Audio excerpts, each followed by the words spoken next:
Une poudrière s'est formée autour de l'Iran, et elle est sur le point d'exploser après des semaines de menaces. Les États-Unis se préparent à un affrontement, et une guerre totale avec l'Iran semble imminente. Le terrible régime iranien est en panique. Le plus grand déploiement américain depuis des décennies est en place et prêt à frapper. Et il n'y a rien que le guide suprême Ali Khamenei ou ses acolytes puissent faire à ce sujet.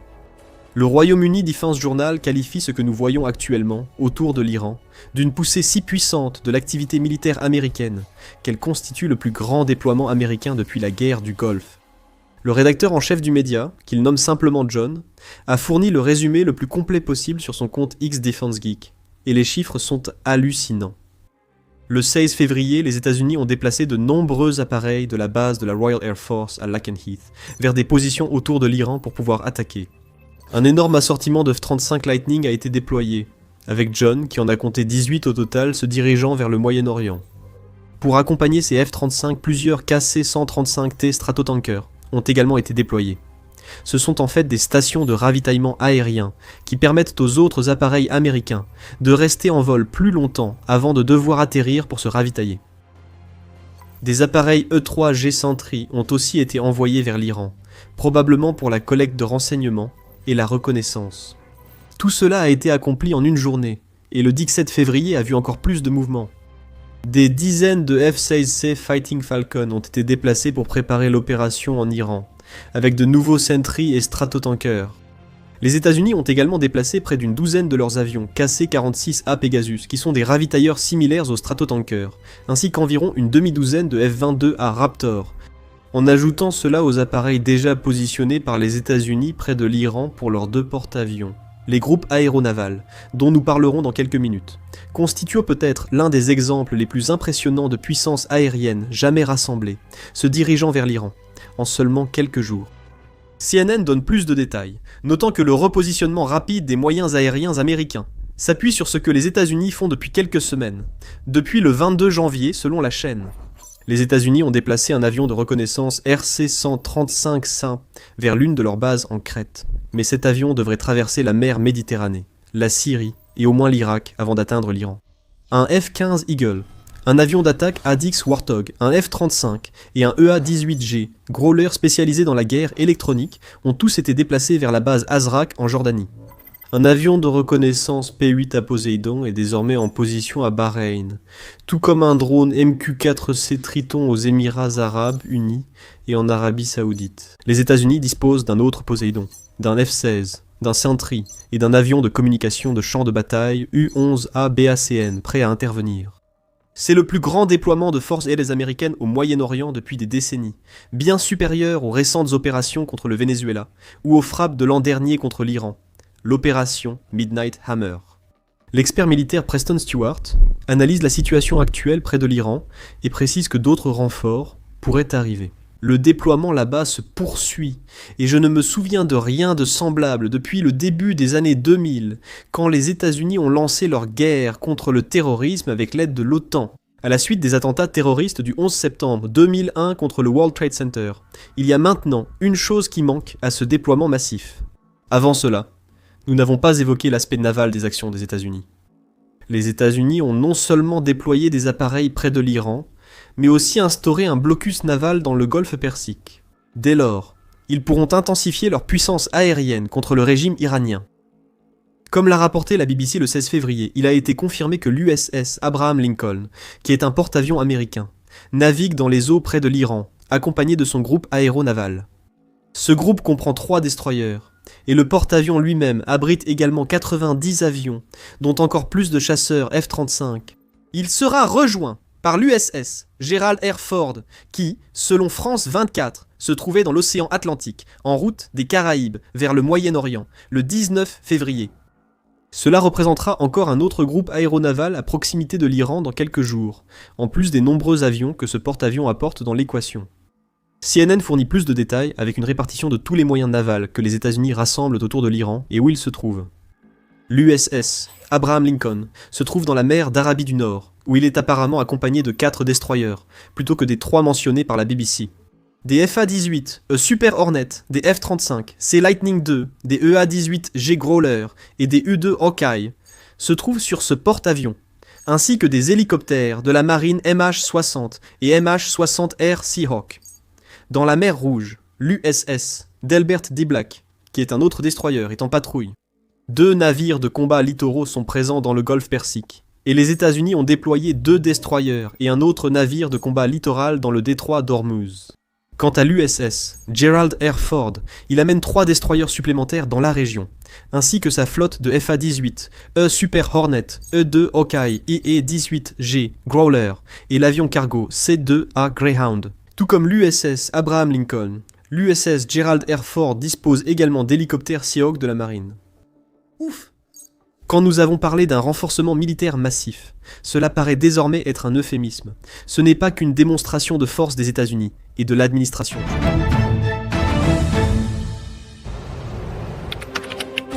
Imaginez Internet comme un champ de bataille, rempli d'unités ennemies, cherchant la moindre faiblesse pour s'introduire dans votre quartier général.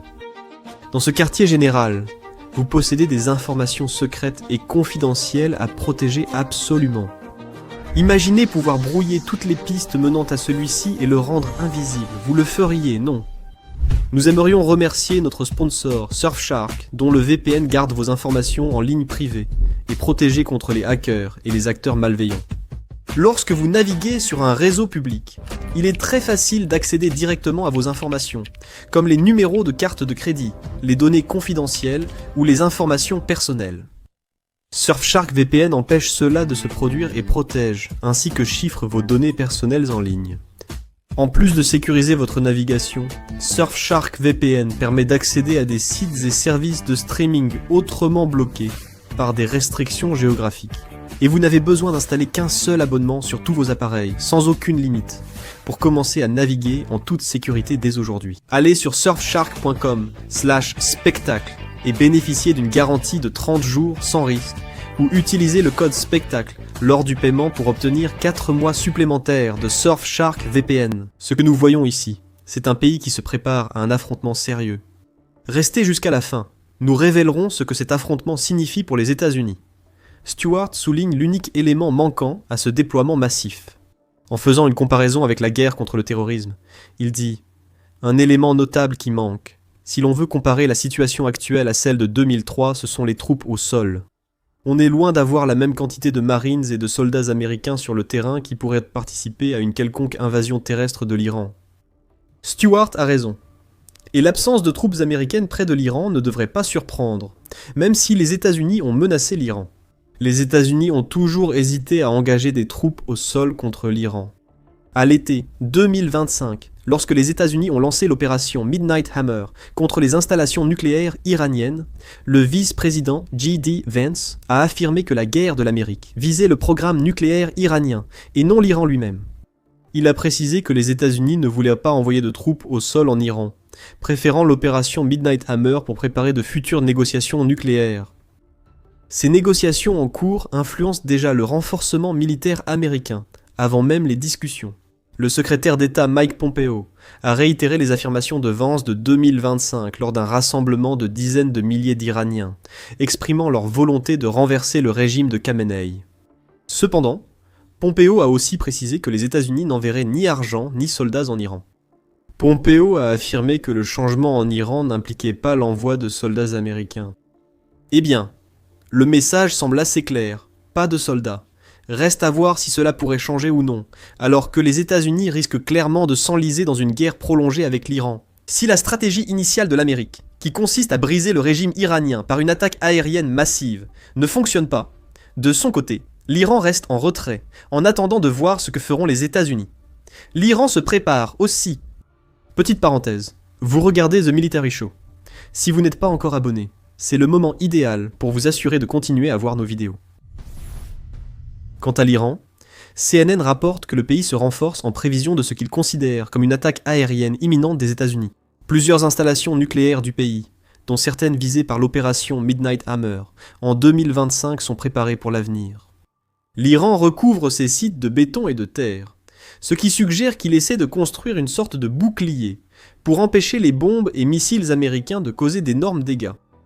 Par exemple, l'installation Talagan 2, qui qui se trouve à environ 30 km au sud-est de la capitale iranienne Téhéran, a été recouverte d'un sarcophage de béton et est maintenant recouverte de terre.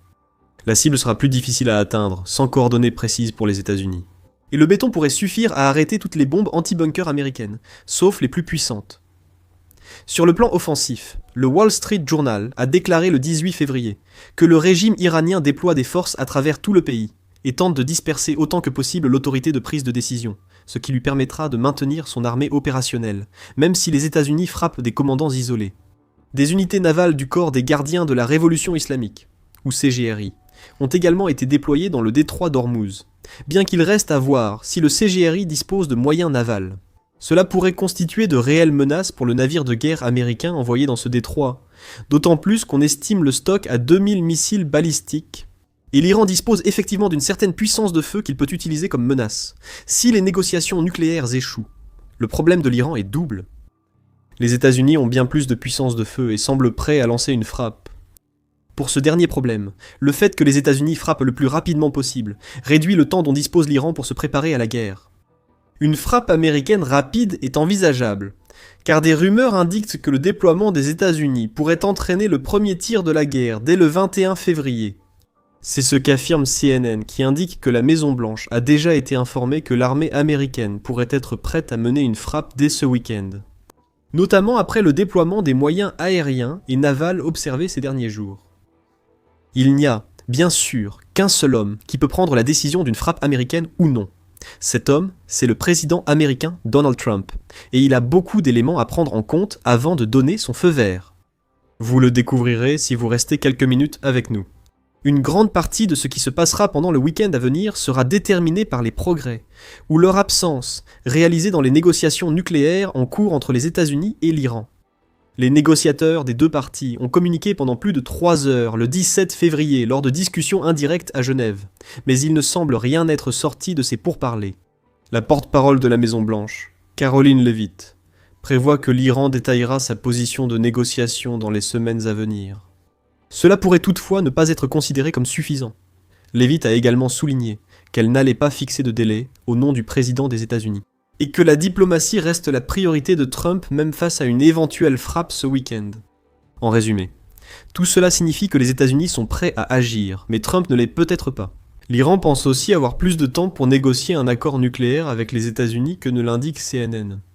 Le 17 février, la BBC a rapporté qu'Abbas Araghchi, ministre iranien des Affaires étrangères, a affirmé que les pourparlers de Genève avaient établi les principes nécessaires pour résoudre les problèmes, mais que l'accord nucléaire restait en suspens. Il a également ajouté que davantage de travail restait à faire, même si des progrès avaient été réalisés.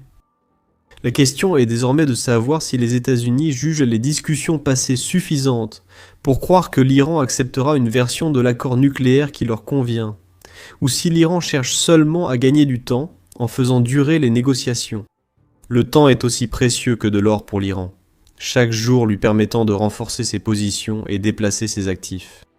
Preston Stewart semble certainement penser que l'opinion qui prévaut aux États-Unis, et probablement que les négociations nucléaires n'aboutissent à rien. Récemment, nous avons appris que les deux parties poursuivront les discussions, ce qui est une façon diplomatique de dire qu'aucun progrès n'a été fait. Espérons nous rapprocher la prochaine fois, dit Stewart. Il ajoute « Et quand on regarde la liste des exigences des États-Unis et ce que l'Iran a dit être prêt ou non à discuter à nouveau, il est tout simplement difficile de voir comment il pourrait y avoir une marge de progrès. » Si Stewart a raison, le vaste déploiement militaire autour de l'Iran pourrait rapidement déclencher une guerre totale. Que cela se produise ce week-end ou non dépend de ce que nous avons évoqué plus tôt. Bien que les États-Unis sachent qu'ils ont la puissance de feu pour causer de sérieux problèmes à l'Iran, Donald Trump doit peser ses options, car il y a un grand risque que ce que lui et son administration espèrent être une destruction rapide du régime iranien se transforme en une guerre prolongée qui affecterait tout le Moyen-Orient. Stewart affirme que les États-Unis cherchent encore à définir leur objectif final en Iran.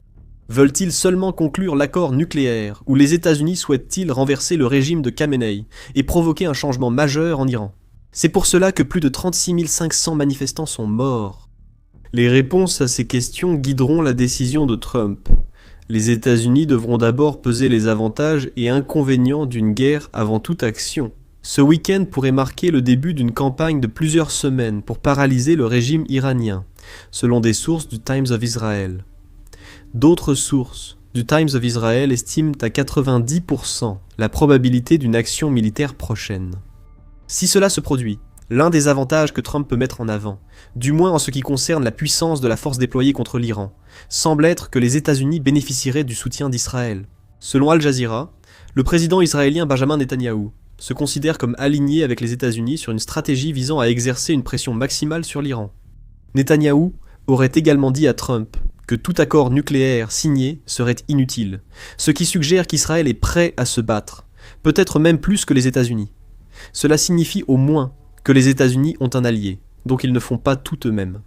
Selon un article du 15 février de l'Atlantic Council, il y a plusieurs autres raisons pour lesquelles Trump devrait utiliser l'armée américaine en Iran. Peut-être que la principale raison est que le régime de Khamenei est à son point le plus faible. Il ne l'a pas été depuis des décennies. Cela signifie que les États-Unis ont plus de chances de provoquer un changement en Iran qu'à tout moment, depuis la révolution de 1979. L'influence que cette raison particulière aura sur Trump dépendra de sa détermination à renverser le régime actuel plutôt que de conclure l'accord nucléaire. La répression brutale du régime iranien contre les manifestations mentionnées crée un impératif moral supplémentaire, renforçant l'argument en faveur du changement de régime.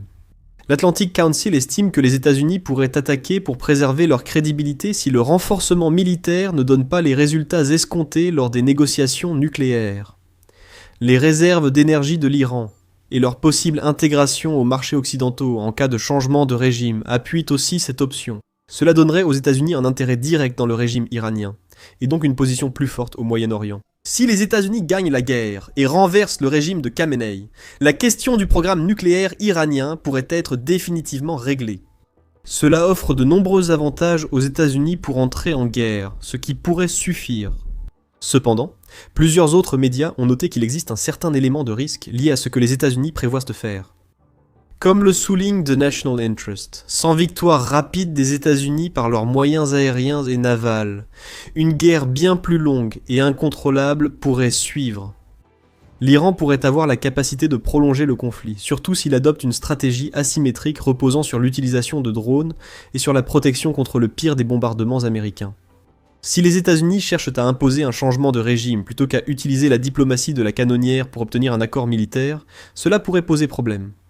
Point crucial, si les dirigeants iraniens pensent que c'est l'objectif final de Washington, ils auront tendance à voir toute confrontation comme une question de survie, plutôt qu'un simple conflit limité comme la guerre de 12 jours selon The National Interest. En d'autres termes, au lieu de simplement rester là à encaisser, avant de riposter contre une base américaine, une fois que les États-Unis auront terminé, l'Iran serait beaucoup plus proactif à la fois dans sa défense et dans son attaque, ce qui, encore une fois, prolongerait la durée de la guerre. Les autres puissances régionales sont très conscientes de l'escalade que cela pourrait entraîner. Iran International affirme que des pays comme Oman, le Qatar, l'Égypte, l'Arabie Saoudite et la Turquie se sont tous tournés vers la diplomatie dans ce conflit naissant. Tous ont alerté sur les risques d'escalade et ses conséquences au Moyen-Orient. Trump doit aussi considérer l'impact pour les États-Unis et la popularité de son administration. Bombarder l'Iran depuis des avions de chasse est une chose, mais être entraîné dans une guerre massive nécessitant l'envoi de troupes au sol, même si Trump ne le souhaite pas, en est une autre. Les risques clairement inhérents au déclenchement d'une guerre avec l'Iran sont probablement les raisons pour lesquelles Trump n'a pas encore appuyé sur la gâchette. Actuellement, les États-Unis semblent aller au-delà de la posture, sans toutefois franchir la limite vers un conflit ouvert. Peut-être que les négociations nucléaires donneront les résultats que l'Amérique souhaite, ce qui ferait retomber les tensions. Mais si ce n'est pas le cas, l'Iran pourrait faire face à la colère de l'administration Trump pour avoir refusé de coopérer aussi rapidement que le président américain le souhaite. Dans ce scénario, les États-Unis sont prêts à frapper d'ici février, le 21. Le temps dira si l'Iran s'effondre, ou s'il a pu transformer une guerre éclair en un conflit plus long et destructeur. Une personne qui suivra de très près ce qui se passe actuellement en Iran est le président russe Vladimir Poutine. Pourquoi ? Eh bien, Poutine sait que l'effondrement du régime de Khamenei ruinerait toutes les chances pour la Russie d'être un acteur géopolitique efficace dans la région du Moyen-Orient. La perte de l'Iran pourrait même paralyser le régime de Poutine. Comme vous le découvrirez si vous regardez notre vidéo, et si vous avez apprécié cette vidéo, n'oubliez pas de vous abonner pour plus d'analyses approfondies sur ce qui se passe dans le monde de la guerre.